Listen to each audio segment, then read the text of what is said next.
Nosotros somos un grupo de trabajadores de la educación pública y de trabajadores de la salud con distintas profesiones que hemos asumido la responsabilidad y la obligación moral y ética de que nuestro trabajo tiene que estar al servicio de las comunidades.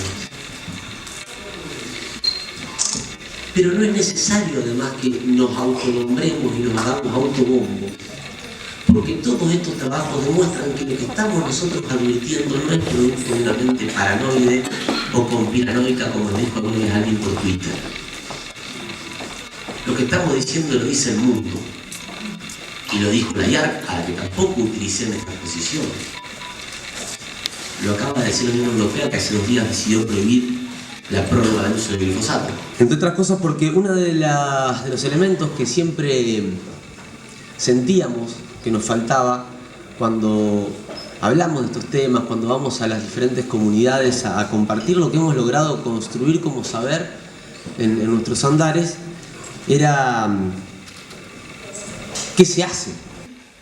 A ese trabajador vestido así, porque si no está vestido así, la ART no tiene ninguna obligación con ese trabajador. Cada 6 meses la ART tiene la obligación de hacerle estudio de tóxicos en sangre.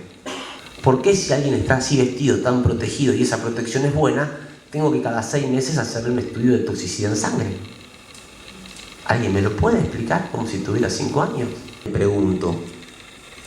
¿Y si alguien que está durante algunas horas al día, algunos días al año, trabajando con química, tiene que usar eso? ¿Qué tiene que usar el vecino y la vecina que está todos los días del año viviendo en su casa y respirando el aire, bebiendo el agua y comiendo los alimentos que fueron rociados, inundados por quienes usaban esos trajes para poder utilizar esa química? ¿A cuántos de nosotros nos repartieron esos trajes de astronauta antes de que empiecen las etapas de fumigación en nuestros territorios? Que haya habido un ministro o un viceministro de Salud Nacional Argentina que haya dicho en voz alta que el ministerio ya tenía información científica que demostraba que los productos agrotóxicos generan daño a la salud, es realmente un hito en la historia de la lucha por la salud de los pueblos. Esto no quita de responsabilidad al Ministerio de Salud por el silencio de tantos años, antes, durante y después de ese momento. Pero nos da a todos nosotros otra herramienta para salir a plantear por qué son cínicos, son necios, quienes hoy, y son hipócritas, quienes hoy siguen queriendo que las víctimas demostremos que somos víctimas y quienes nos obligan a seguir teniendo que estudiar con los métodos de la ciencia normal, de la ciencia positivista, de la ciencia que niega la diversidad, los daños que esa misma... Alguien que estudió cómo hacer para que el daño que se generaba y que era evidente dejase de ser evidente para nosotros, en la mayoría de esas personas hay atrás una universidad y un sistema formador que le sostuvo la lógica del mercado, la lógica del dinero por arriba de la vida. Y eso también tenemos que hacernos cargo los que venimos desde la universidad, porque somos responsables como universitarios de que este modelo se haya instalado y de que hoy tengamos que andar demostrando que lo que hemos hecho en realidad fue cavar nuestra propia fosa y transformar territorios que eran productores de alimentos en productores de enfermedad. Y transformar al productor de alimentos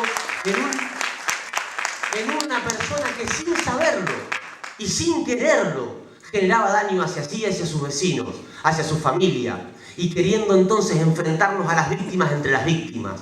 Estamos acá apoyando el nacimiento de la Red Nacional de Municipios y Comunidades por la Agroecología, porque entendemos que es el momento, porque entendemos que no hay más tiempo, que tenemos que empezar de una vez por todas a mirarnos unos a los otros, a abrazarnos, a reconocernos todos como víctimas y a ver cómo, en donde es posible, y este ejemplo de esta red es uno de ellos, en donde es posible dar el salto cualitativo que nos permita empezar a pensar de nuevo en los territorios sanos que nos merecemos, empezar a construirlos. Sin alimentos sanos no hay pueblos libres, y sin pueblos libres no hay soberanía. Compañeros, muchísimas gracias.